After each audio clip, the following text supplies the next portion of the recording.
I think the more people that are involved in research in homeopathy, the more ideas we're going to have.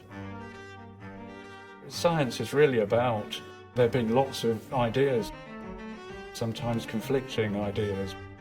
But it's really, the more people are involved, the faster we're going to move forwards.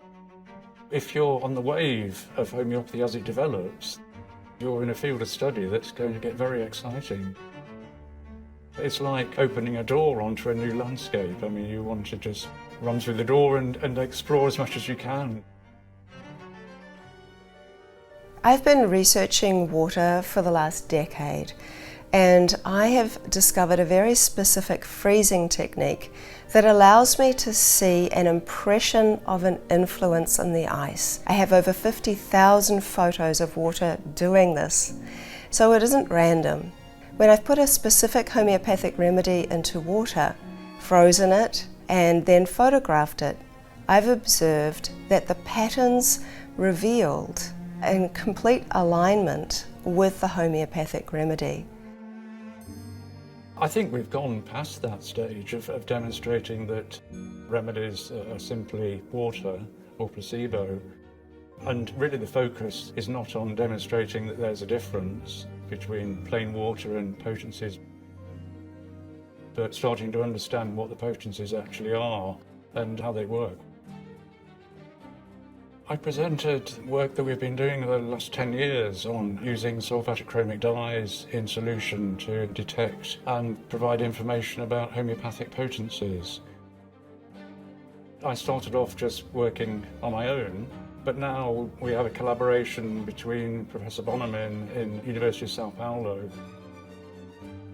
Sulfatachromic dyes are like having a sort of reporter in solution. They convey information back about what's going on.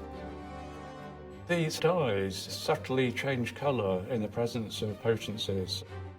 Samples are taken, mixed with the dye, and then that's compared with just plain water added to the dye, and the difference tells you that the potency is present. Some of the most recent findings we have is the amazing experiment where we seeded a large lake system with some phosphorus-30, and that spread throughout the lakes in about 10 minutes or less.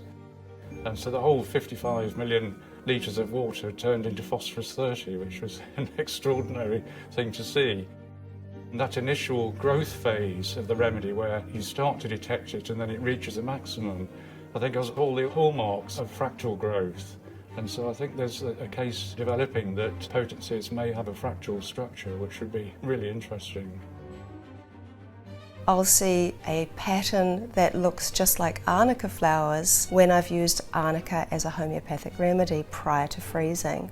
It's such an interesting phenomena to see that water is able to reveal the fundamental essence of what this homeopathic remedy actually is. And this sort of suggests that water is able to not only pick up information, but store and share it.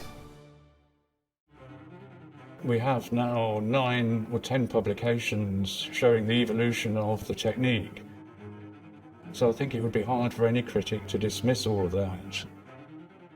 Wolfgang Pauli, who was a physicist in the 1920s, and when they were debating quantum physics, he was asked, well, how do you convince the skeptics, the critics? And he said, well, we'll convince them by one funeral at a time, that as the old guard die off, then the new people coming forward will accept it more easily.